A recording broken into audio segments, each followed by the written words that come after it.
everyone. It's so wonderful to see so many of you here. We know how busy everyone is, especially around the holidays, and we really appreciate you taking time out of your busy schedules to be here with us for this incredibly important conversation. My name is Alisa Kaplan, and I'm the Executive Director of Reform for Illinois. For those of you who aren't familiar with our organization, Reform for Illinois was founded in 1997 by former Senator Paul Simon, a Democrat, and former Lieutenant Governor Bob Kustra, a Republican. They founded the organization to address what they viewed as the biggest problem in our democracy, systemic corruption. That's not just corruption that's already illegal, but corruption that's built into our institutions. Central to that problem, they believed, was the way money is often used in our politics, which is what we're here to discuss this evening. 25 years after we were founded, Reform for Illinois continues to shed light on the role of money in politics with our research, with our campaign finance database that some of you might use called Illinois Sunshine, and with events like this. We also advocate for common sense campaign finance reform, stronger ethics rules, and voting access for all. Our goal is a more ethical and equitable political system that works for everyone, not just for those who can afford to play the political game. This event is the first in a Reform for Illinois series that will explore how political money affects every aspect of our politics. If there's an issue you care about, it's affected by money in politics. I'll repeat that. If there's an issue that you care about, whether it's guns, abortion, education, economic development, or the environment, it's affected by money in politics. And so in future events, we hope, like we are going to in this one, to explore the role of political money in some of these issues that are so important to all of us. I want to take a quick minute to thank our generous donors. We couldn't do this work without you, and we're so grateful for your support. For those of you who haven't donated, if you want to see more events like these, we urge you to help us make that happen by making a donation. Our suggested donation for this event is $15, but please donate what you can. The link is in the chat. And thank you again to those who have donated and to everyone for your support. With that, I could not be more excited to introduce our panel. These are three experienced advocates that have been fighting in the trenches for environmental reform at every level of government, and we feel just incredibly fortunate to be able to have them with us today. Dana Johnson serves as Senior Director of Strategy and Federal Policy at We Act for Environmental Justice and leads an advocacy, regulatory, and policy setting team. She has successfully helped shape the environmental industry narrative in the areas of clean air, healthy homes, water quality, energy democracy, and transportation standards. A sought-after thought leader, Dana has moderated conversations about equitable policymaking on behalf of the New York Bar Association and the Massachusetts Institute of Technology Water Club. She also conceptualized and co-hosted an environmental justice education series on Clubhouse titled All Heat, No Shade. This series built awareness of President Biden's climate executive orders and his whole of government approach to addressing environmental justice and the climate crisis. Dana is a board member of Green 2.0, a nonprofit organization that believes that the voices and leadership of a powerful environmental movement must be as diverse as the causes it champions. She's also on the advisory council of the State Energy and Impact Center at NYU School of Law. Tyson Slocum is Director of Public Citizens Energy and Climate Program, covering the regulation of petroleum, natural gas, and power markets. Tyson promotes an equitable energy transition that provides renewable energy and sustainable transportation solutions for working families. He serves on the U.S. Commodity Futures Trading Commission's Energy and Environmental Markets Advisory Committee and on that agency's Market Risk Advisory Committee, and frequently intervenes before the Federal Energy Regulatory Commission representing the interests of households. He represents his research in congressional testimony and appears regularly in the media, including appearances on CNN, MSNBC, and the Colbert Report. Abe Scarr is the director of Illinois PIRG. He's a lead advocate in the Capitol and in the media for stronger consumer protections, utility accountability, and good government. In 2017, he led a coalition to pass legislation to implement automatic voter registration in Illinois, winning unanimous support in the General Assembly for the bill. In 2019, he co-authored Tragedy of Errors, a report documenting decades of mismanagement in the People's Gas Pipe Replacement Program, and has built a large coalition to end wasteful gas utility spending. In 2020, he co-authored Guaranteed Profits, Broken Promises, a report documenting the failures of the 2011 Energy Infrastructure Modernization Act, which granted ComEd formula rates, and has been a prominent voice calling for reform in the wake of the ComEd bribery scandal. Before moving to Illinois in 2014, Abe worked as the state director for Connecticut PIRG, where he helped pass the landmark solid waste and recycling law. He serves as a board member for the Consumer Federation of America. So I want to start just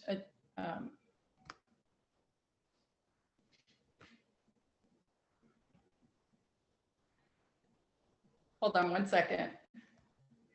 I want to start with Dana. Dana, thank you so much for joining us. I want to start with just a very basic foundational question. You are an advocate for equitable climate policy. What does equitable, just climate policy look like? Sure.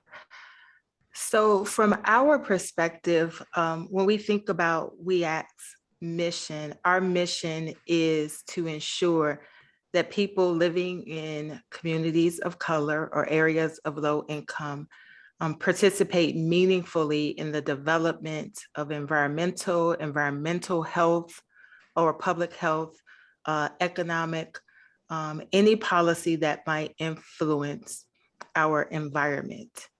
And so when we think about equitable policymaking, for us, it very much starts with one of the principles of environmental justice, and there are 17. But one says communities speak for themselves. And so equity means people who are impacted by policies and practices must be at the table. And we believe those who are disproportionately impacted by our history of policymaking and regulatory standards, investment decisions, appropriation decisions, they need to be prioritized in our policymaking if it is to be equitable. So the emphasis, as you see it, is really on participation, even more than on impact. Well, and that's a lovely question, because right now we talk about that a lot. You know, what does participation, meaningful participation, look like? And there is a robust conversation that makes the distinction between being listened to and being heard. So you can be at a table and have someone receive what you have to say, but the next part of that is the expectation that community and those who make decisions, industry, because we're talking about industry in this space, if there is an idea, if there is a problem to solve, the idea is that we would all have equal contributions and equal massaging of ideas and equal arrival at something that is mutually beneficial. So the impact, as well as being at the table, are important. Okay, thank you. You just came back from the climate summit in Glasgow. Tell us a little bit about why you were there, what your goals were, and the impressions you came away with about the progress we're making, both overall and in in these areas that you're talking about of environmental justice and participation. Got it. So WEACT for Environmental Justice is a part of an alliance of environmental justice groups, Black-led environmental justice groups called the National Black Environmental Justice Network. It's convened by Dr. Beverly Wright of the Deep South Center for Environmental Justice in Louisiana, Dr. Bob Bullard, Peggy Shepard, our co-founder and executive director, sits on the steering committee, as well as Donnell Wilkins, who is in Detroit, Michigan, and leads Green Door Initiative. And so there is a history of environmental justice groups being at COP, and our intentions were, one, to look at how those experiencing climate vulnerability, and particularly in the global South, how that would be addressed. And we wanted to look at like loss and damage conversations. So how are those least contributing to the climate crises being held, or how are their loss and their damage being addressed? We wanted to look at Justice 40 positioning, which is an initiative within the Biden administration that says those most impacted by a history and legacy of systemic bias in policies and practices would, particularly around our environmental and energy policies, would benefit from savings that we would have as we transition away from a fossil fuel economy to a clean energy economy. And then, quite frankly, we wanted to see how the Biden administration would be positioning his climate agenda within a global stage. And so there was the discomfort of, being from the United States and being a part of that conversation, and knowing that this nation, our country, went into it without our game plan solidified. So the Build Back Better agenda was still being discussed in quotation marks in Congress. And so there was a lot of talk about like, we'll get it done, we'll make it happen, but we really didn't have a solid game plan. Gina McCarthy, who leads the Climate Policy Office, talked a lot about the centering of industry, quite frankly, from our perspective, in how we might address the climate crises, how we might reach our greenhouse gas emission reduction goals. And that made us a little bit uncomfortable, like this advancing of market-based mechanisms and having industry lead in that particular way. It was my first COP, and the Blue Zone, where all the action happened, felt a little bit like a trade show to me. And when you look at reporting, I understand why. There were 503 fossil fuel industry-based lobbyists there. And so you saw a lot of that presentation as you walked around. People also attribute that to why we saw a softening in language around moving away from fossil fuel subsidies. There were two delegations there was a bipartisan delegation that was led by Senator Coons from Delaware. And there was Speaker Pelosi took a delegation, and Congressman Sean Casten from Illinois was a part of that delegation that, met with Senator Kerry, met with others who were there from our government, as a part of the negotiation process.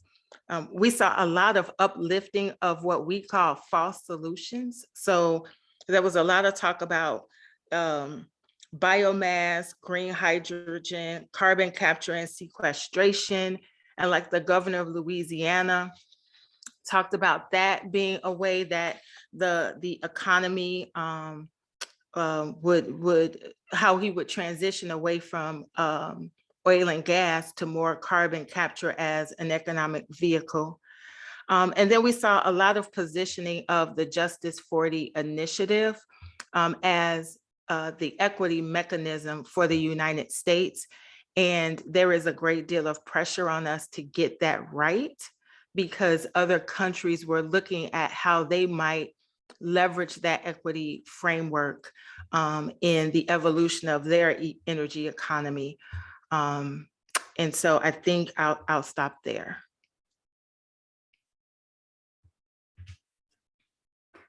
I think you're on mute. Sorry, my dog was barking again. You touched on this a little bit, saying that parts of it felt like you were on at like a convention or something with fossil fuel companies. So can you tell us a little more about how you saw industry interests and, you know, any other types of special interests, you know, big advocacy groups or things like that, and how they were influencing that process, and how you felt that they ultimately ended up impacting what you came out with? Yeah, so I think as I mentioned, as one of the examples or two of the examples, we did see a lot of floating of ideas and policy recommendations that, you know, prolong our dependence on fossil fuels. We, as I think I mentioned as an example, advocates believe that language around eliminating fossil fuel subsidies was softer than this moment calls for. And, you know, here in Washington, D.C., you hear people, you know, mumble and gossip. You hear rumblings about like who actually is developing policy.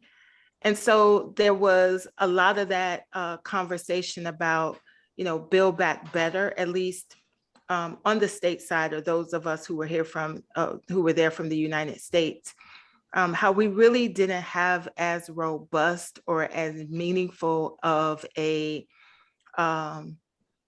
climate action plan going in because of fossil fuel influence in that process. And it's no secret about, you know, Senator Manchin's connection to coal. No, it's no secret about his office being a welcoming place for oil and gas lobby.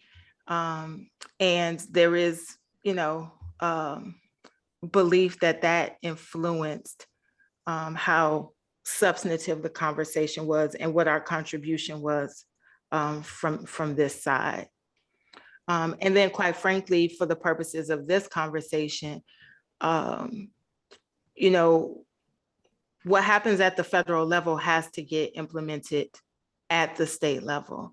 And so there's even, you know, concern about the energy industry, you know, utilities, electric utilities, if I'm, you know, looking at Illinois, or the nuclear industry, if I'm looking at Illinois, you know, how they have organized and been doing it for a while to influence what policy will look like at the state level once, you know, this legislation gets passed.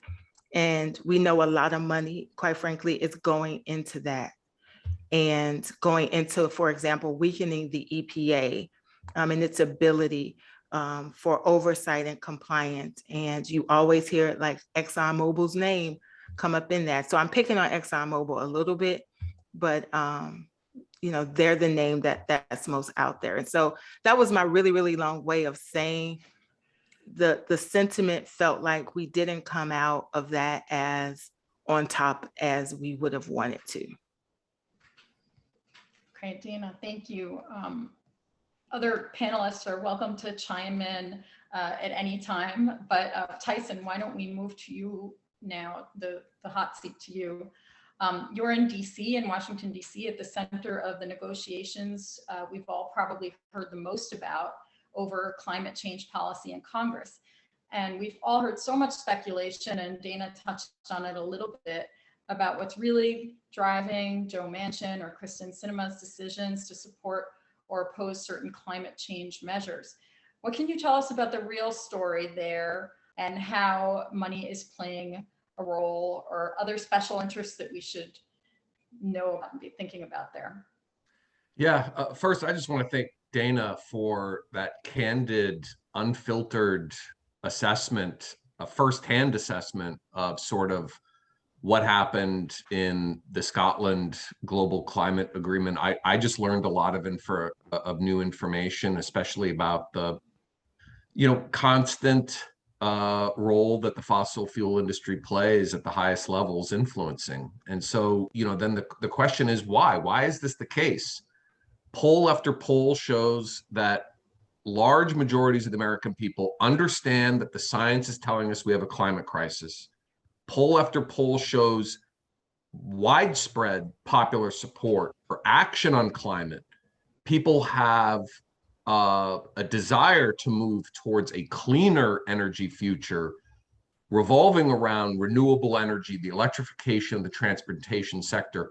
All of these are incredibly popular ideas and programs.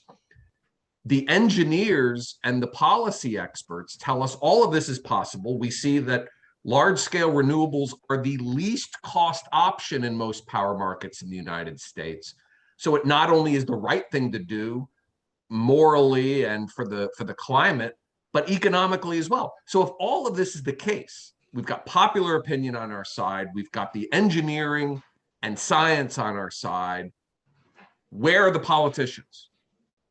And it's because the fossil fuel industry dominates the show, even in 2021. And we have to understand that, and a lot of Americans don't remember this. No country on earth produces more oil every day than the United States. No country on earth produces more natural gas every day than the United States. And we are the second largest coal producer next to China. And not only are we producing massive amounts of fossil fuels, we are also among the largest exporters of these fossil fuels. The United States is the fourth largest oil exporting nation on earth. We are the third largest natural gas exporting nation on earth.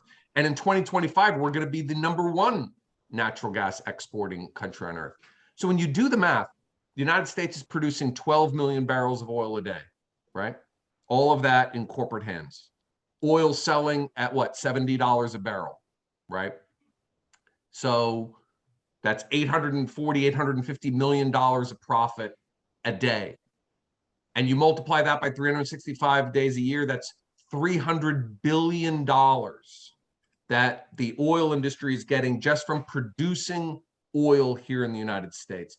And what the incumbent fossil fuel industry does, right, is they've got generations of accumulated political and economic capital that they use to delay and obstruct disruptive changes to their business, like bringing in renewables and energy sources that are killing our communities.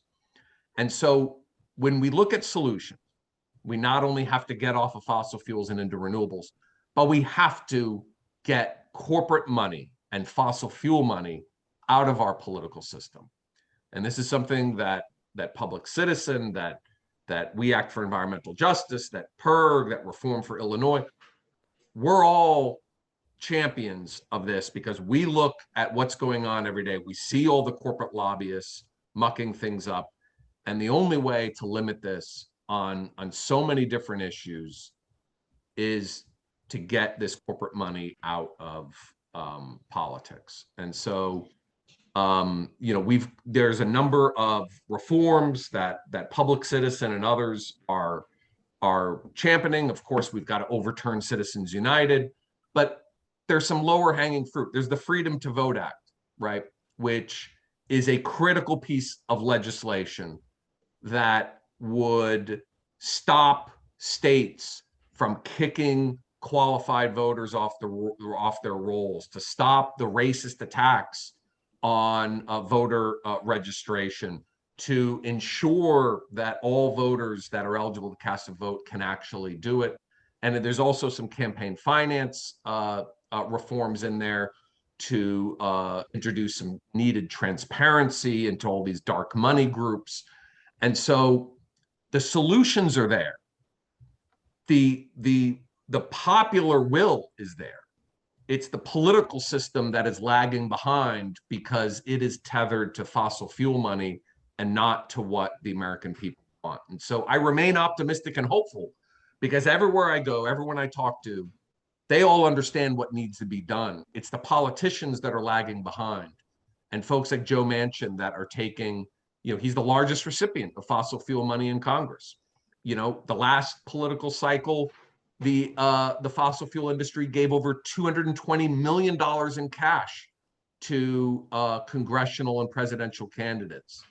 Every year, they're spending another $220 million lobbying Congress and the executive branch. So we've got to limit that massive pipeline of dirty money into our system. Tyson, I remember when we spoke earlier, you mentioned that coal wasn't really the only issue in West Virginia. That because you hear that the number of coal jobs has shrunk so much, how can this still be a powerful lobby? But actually, natural gas is a big player in this problem too, right? And especially when it comes to Joe Manchin. Natural gas fracking actually employs more people in West Virginia than coal does. So Joe Manchin, when you look at who he is listening to, I mean, Dana accurately pointed out that Senator Manchin outrageously has millions and millions of dollars personally vested in the coal industry in West Virginia, and that's a scandal in of itself. And that if he were a Republican, Democrats would be attacking him on a daily basis, but because he's a Democrat, leadership won't go after him on that, and that's a shame, because that's a corruption story in of itself. Someone who is playing a lead negotiator on climate and energy legislation cannot have millions of dollars in vested interest in the coal industry, period. And that needs to be a bigger issue. But there's no question that fossil fuels dominate the political class in West Virginia, and it's sad, because some West Virginia political leaders are actually beginning to tell the truth that coal is never going to be able to come back because the economics aren't there. And we need to be having that same conversation about natural gas fracking, and the legacy of pollution and contamination that these industries leave for generations to come is not reflected in the price we pay today for fossil fuels. And so, all of this is just contributing to a terrible legacy. If Joe Manchin were a leader, he would be fighting to transition West Virginia, to create new federal programs to give new opportunities for working people in West Virginia. It's not a wealthy state, but that's not happening. Instead, he's just doing what, generations have done before, taking marching orders from the fossil fuel industry. We can do better. We need to do better. Let me ask you this. You said that a lead negotiator on climate change shouldn't have these types of conflicts. How can this happen? I think many of us are sitting there going, you shouldn't be able to have these types of conflicts. What is it? And is there anything on the horizon, any kind of reforms on the horizon that can address that specific problem in Congress of having these incredibly conflicted legislators? It seems to be one of the cruelest ironies in the world that, a coal magnate is perhaps the pivotal vote on climate change. So is there anything that can be done to address that kind of problem? Yes, I mean, we need better reforms. Senator Manchin is exploiting these loopholes because, his ownership is in a trust, but that trust is controlled by a son of his. That's a direct family member. And to say that Joe Manchin has no communication with his son about the family business is just an absurd proposition. I remember during my days investigating Enron, when Wendy Graham, who's the wife of Senator Phil Graham, was on Enron's board of directors at the time that Senator Phil Graham was pushing through legislative reforms to benefit Enron. And when he was confronted with this fact, he goes, "Oh, my wife and I never talk about that. That's ridiculous, right?" Of course, Joe Manchin talks about the coal business with his son. Of course he does.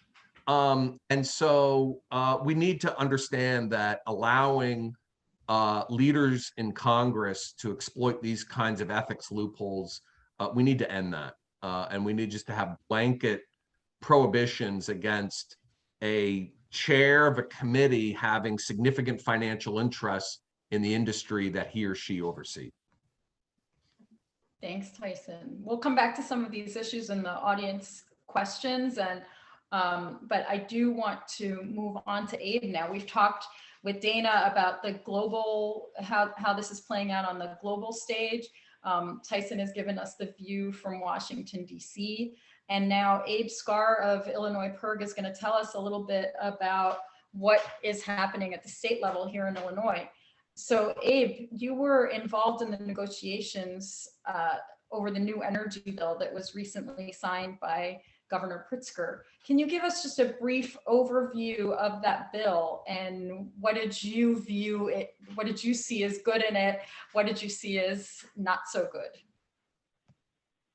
Thanks, Alisa, and thanks to Tyson and Dana. I also learned from listening to you and appreciate what you bring to the conversation.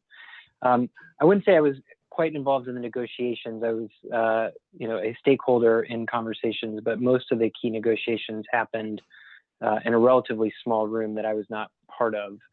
And the bill that was finally passed is over 900 pages long. I was refreshing myself looking over a summary tonight that was 7 pages of bullet points. So I'm not going to be able to really cover too much of it for folks tonight. But I'll give a couple highlights, and I would say that there's a lot of great stuff in the bill. We opposed it, but we were one of the few groups that opposed it, and I'll explain why in a minute. But it is important, especially as somebody who opposed it, to acknowledge that there is a lot of really important policies in it. So some of the highlights that I would share are that we will move to a zero carbon emission energy sector by 2045 in Illinois. So only renewables and the nukes, assuming they're still running then. And that's significant given that Illinois is a coal state. We're still mining coal here and have a long history of coal, and the fact that we are transitioning and have a date certain to transition off of fossil fuels here is significant. And that was hard fought to win that. There are some really big improvements into our renewable energy programs. Because of the power of the utilities, primarily, I would say, our renewable energy programs have never really gotten off the ground. There was a little bit of a jump start after the 2016 law, but that was even starting to falter. And so there are technical improvements as well as just increased funding to get us on a path so that we can eventually get to 100% renewable energy. There are some new programs to incentivize electric vehicles and a goal of getting to 100 million electric vehicles on the road by 2030. I think there's still going to be a lot more that needs to be done to achieve those goals, but there are some programs there. Like a lot of major Illinois laws that have passed in recent years, there are equity considerations throughout, including lots of workforce development, diversity mandates for developments, transition for fossil fuel communities and other energy intensive communities. Again, I'm just scratching the surface, but those are some of the things and a lot of high quality provisions in the bill. Some of the things that we were disappointed in does come down to utility regulation, as I know we'll talk about a little bit more going forward. This is all in the context of ComEd's bribery scandal, which they admitted to with federal prosecutors a year and a half ago in a deferred prosecution agreement, where basically they acknowledged that they had engaged in an influence scheme to bribe and influence the very powerful Speaker of the House to win a lot of favorable policies, including most notably the 2011 law that we noted, the report I wrote about it, that gave them a policy known as formula rates, which basically cut out the traditional utility regulator, rubber stamped their made an annual rate increase program, guaranteed their profits. And that is changed, and there are some good positive improvements to rate making, including an audit of their spending over the last 10 years. There was a policy we put into the debate, so we were glad it got in there, as well as integrated grid planning to kind of open up the process of planning for utility investments. But notably, we think one of the key formula rate policies continues, the guarantee. There's going to be an annual process that basically guarantees ComEd's profits going forward, as well as effectively increasing their profit rate. I'm going to avoid getting into all the details of utility policy to explain all that, but I'm happy to if folks are more interested. But we actually see it as a big windfall for them. We think it's going to actually improve their position, which is remarkable given the scandal that they're coming out of. And then finally, I'd also note that there was a number of policies that weren't included, including anything dealing with the gas industry. And I understand that it was a hard enough lift for legislators to get the bill over the finish line, so they kind of cut out gas utilities. But there were some key policies we've been advocating for, and the governor included in his policy proposal there, as well as ending the practice where utilities get to pass on their charitable contributions, the full cost of those to their consumers, to their customers, their ratepayers. So when ComEd, Ameren Downstate, People's Gas here in Chicago, they give away millions of dollars every year, and instead of that actually coming out of their profits, they just send the bill to their customers. And that's been a big part of their ability to influence public policy. And again, it was something that the governor initially proposed, but that was taken out in the process. So you mentioned ComEd and how did this happen? How did it come out of this scandal with a windfall? And what kind of role did it play in these negotiations? Well, just to take a step back, I assume most folks on the call are familiar with it, but again, ComEd in the summer of 2020 entered into a deferred prosecution with federal prosecutors and admitted to a series of actions. And through that, again, it was aimed at influencing then Speaker Madigan. They passed 3 major laws in 2011, 2013, and 2016 that gave them all types of benefits and that harmed consumers, and also, I would say notably, basically held a lot of the environmental policies hostage. Like I was talking earlier about how we haven't gotten a renewable energy program off the ground here. That was because of the power of ComEd and their parent company, Exelon, which is the owner of the nukes. Which I didn't even mention earlier. Exelon got another $700 million from the bill after their $2.3 billion subsidy in the 2016 law. And I think it's important to understand how their influence has worked. So I think a lot of people, their common conception is giving money to politicians and campaigns, and that's certainly part of it, but it's only part of it. I mentioned already the charitable giving. So giving to charities that are associated with legislators that are in key districts.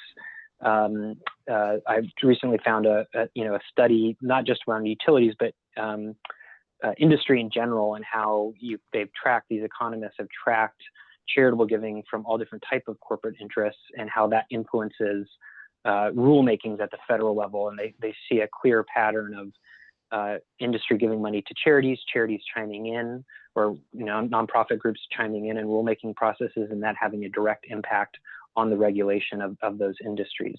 So that's huge. And then, as we saw with the scandal, there's patronage, which is kind of a very classic Illinois style of corruption.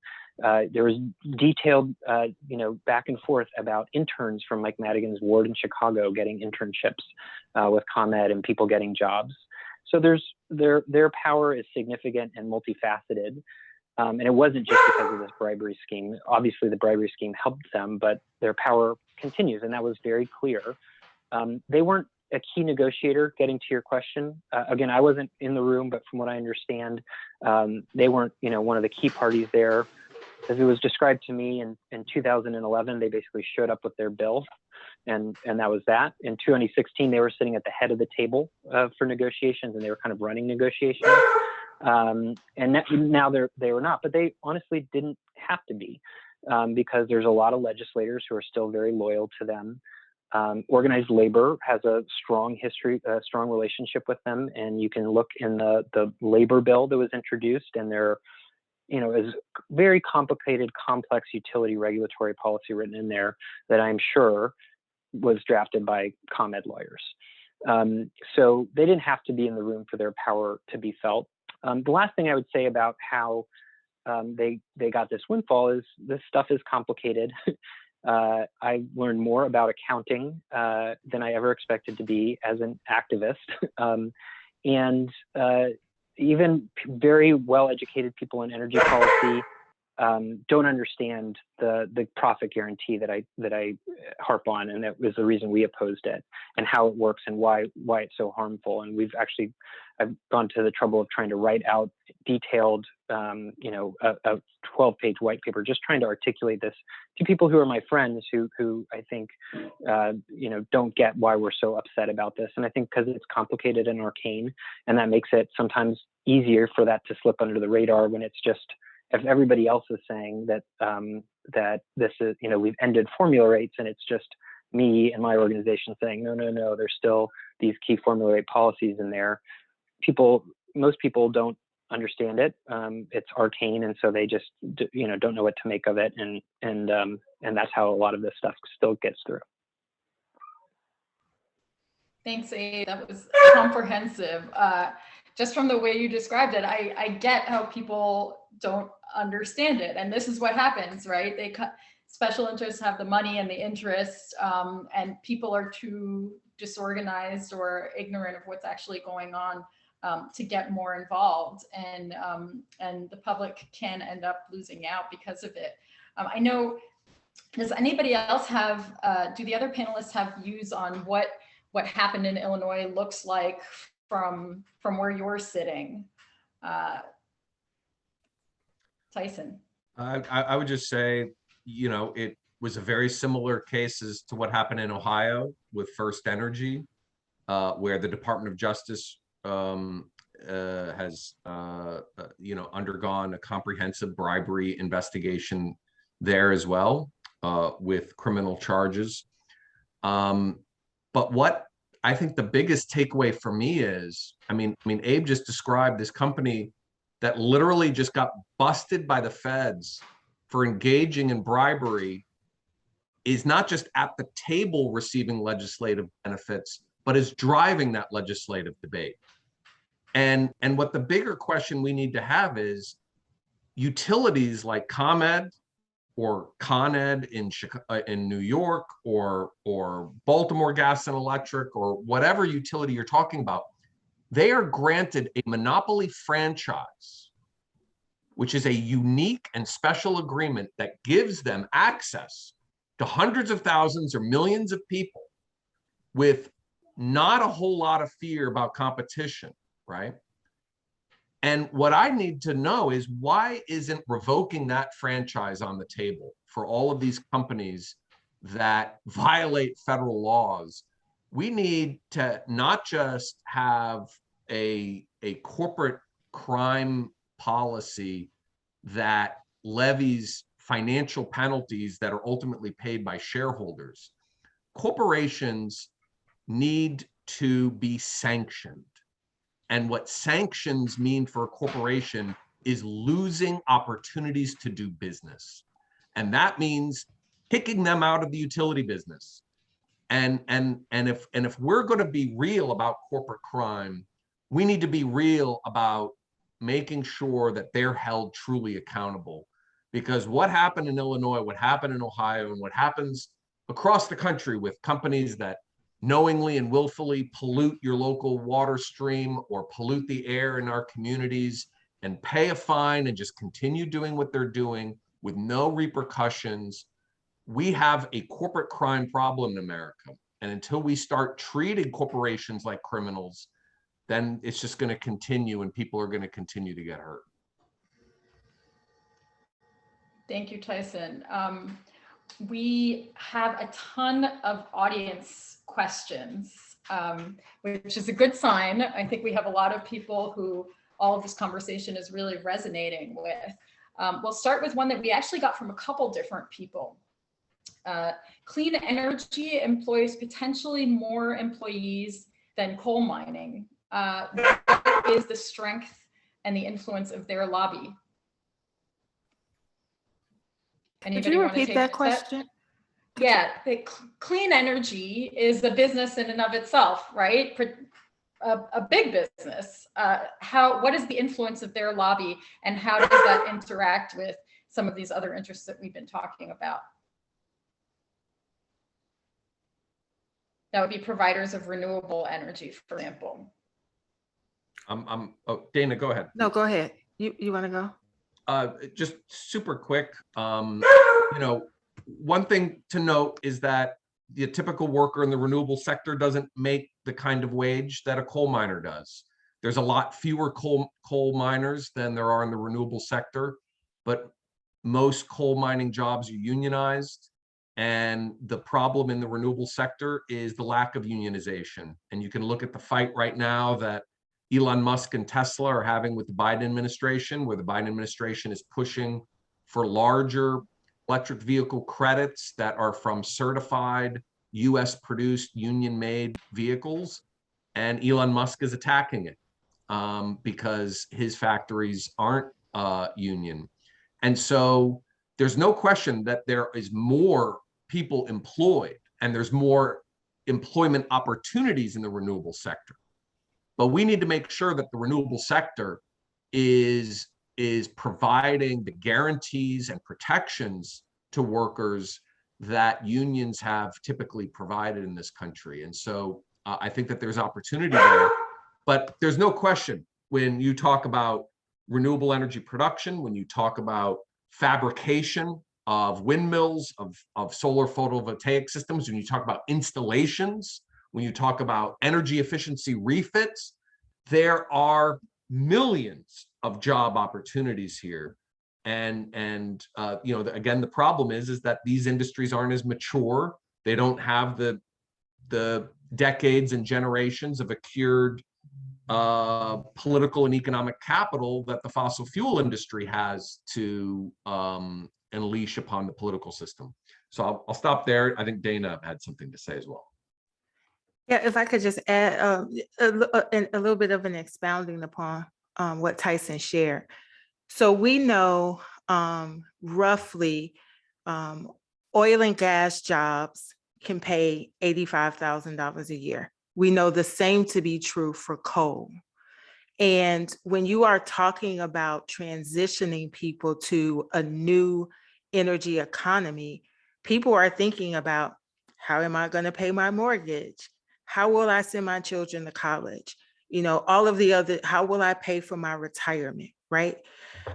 Those are things that, to Tyson's point, we can address. A year and a half ago, 2 years ago, we put out what we call the Green Jobs Report. And it talks about a just transition. It talks about how do we do this in a way that's equitable, that is holistic, that helps people navigate the fears and concerns that they have. And quite frankly, to Tyson's point, we don't create a gig economy, right? We want people to have wages. We want to support entrepreneurship. So, we talk about wraparound services. How do we create an environment that addresses the parts of a person's life so that they can focus wholly on being trained and developed, educated for this new reality? We talk about things like worker cooperatives. Quite frankly, we've had a little bit of challenge with unions and wanting to rightfully understanding why they might want to hold on to a particular segment of the industry because of the economic concern. But we see investment in worker cooperatives. How can we train people and have them work together to build businesses that bring wages, family sustaining wages? We think a lot about, grid resilience. When we talk about transitioning to renewables, how do we ensure that the grid is strong and able to support that? And then we also talk about a lot about, if I could read my notes here, preservation of people's pension. There is a bill that for more than a decade, Mitch McConnell has squashed that will preserve people's pension so that when coal companies go out of business, for example, people don't have to worry about what happens to their retirement money. He stands in the way of that legislation anytime somebody even thinks they want to make it, bring it to the table.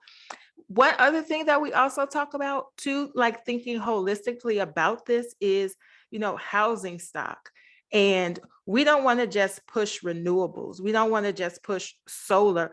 We want to ensure that the housing stock is brought up to a point where the electrical system can support renewables, where the infrastructure, you can actually take having solar panels on your roof. So again, like there's a way to holistically think about this, but there is a lot standing in the way of it that we need to get rid of. And I also agree, the theory of change starts in the voter booth, at the city level, the state level, and then congressional level. That's a great answer, Dana, and very comprehensive. Thank you. I think we could talk a lot more about that question, but let's move on.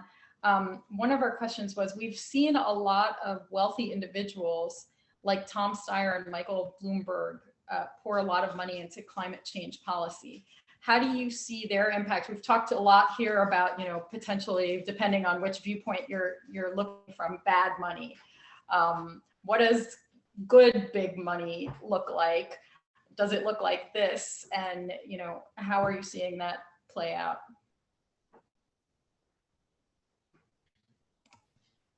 But the only thing I'll briefly say is We Act for Environmental Justice is a recipient of Bloomberg funding, and our funding is a part of our phase out fossil fuel campaign that looks at reducing greenhouse gas emissions and other pollutants from the transportation sector. So we look at medium and heavy duty trucks, particularly as it relates to highway infrastructure, proximity to being close to highways, and power sector standards. Like, we really think that we can make emissions reduction standards stronger, and that's our focus.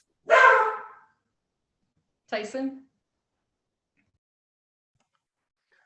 I'm really glad that Bloomberg is supporting We Act. I think that Bloomberg and Steyer are investing in a lot of good things. I wish they invested a little less into political contributions and ads for candidates and things like that. I think directly funding groups like We Act is a far better use of those billionaires' resources than, I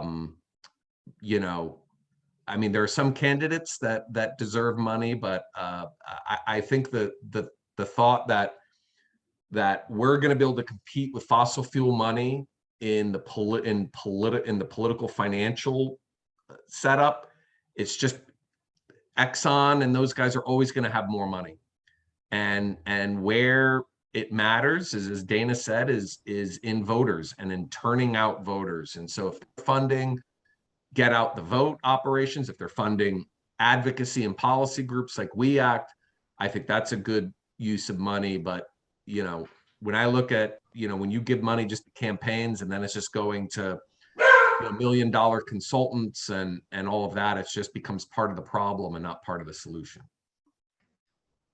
From our perspective here, and if you follow Illinois politics at all, we've had this battle of the billionaires here.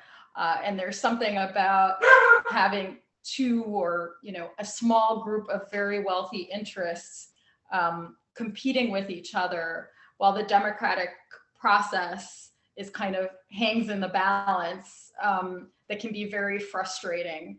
And so, yes, having a balance of money is great, but there's issues with that whole system and what it means for who has a voice in the process.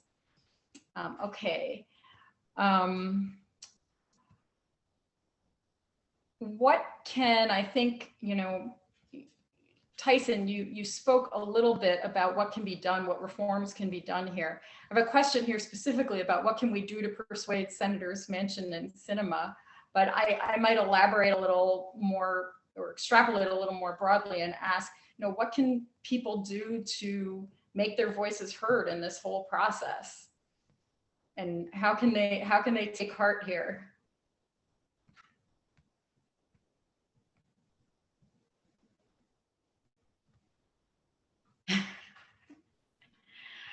Well, I think,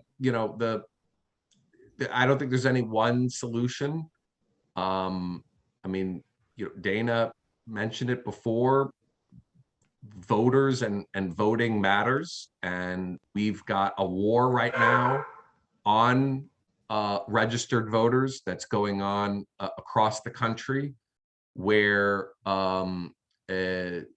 politicians that represent small minorities of their populations are seeking to extend their control despite majority opposition to their policies, and they're doing that through active voter suppression, and a lot of it is racist in nature, and we need to have aggressive federal protections for our citizens. And I think the Freedom to Vote Act contains a lot of incredibly important provisions that will hold these states' voter suppression efforts accountable, will protect the right to vote, will provide resources and some transparency.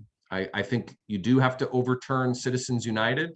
Citizens United was the 2010 Supreme Court decision that outrageously held that corporations have an unlimited constitutional right to free speech, to allow them to spend whatever money they want in the political system, and it's destroying our democracy. We have to limit the role that corporations play in choosing winners and losers, and we've got to make sure that all people who want to vote can, and for those that aren't sure about voting, we've got to work extra hard to convince them why it's in their interest to vote. I'll maybe add. Oh yeah, please. I was just going to tie it back to the last question as well as another. Is, while I agree, there's a lot of good things being done with Bloomberg and Steyer money. I think it would be a mistake if the climate movement became overly reliant on any small set of big donors, and that getting involved with advocacy organizations, whether that is as a volunteer or giving money, is a way that you can be part of the solution. I pay my ComEd bill every month, and some of my money goes towards those ends. And I'm unfortunately, unwittingly, well, not unwittingly, but forced basically to fund a lot of bad advocacy for things I don't believe in. So it's empowering to be able to give money to be part of the solution as well. And of course, if you can give time, that can be even more valuable. And there are a lot of great organizations locally, nationally, and internationally that are doing good work and that can use your support.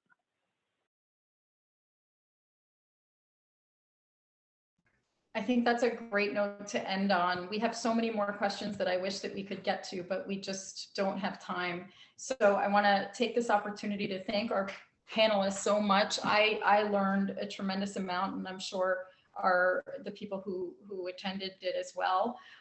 You can learn more about all of their organizations at their websites. These people are all doing fantastic work that benefits us all. And I want to thank everybody who participated here again. Again, we're reformforillinois.org. You can visit us there. You can donate there as well. And I hope everybody has a fantastic and warm and wonderful holiday season. Thanks so much, everybody. Good night. Thank you. Good night.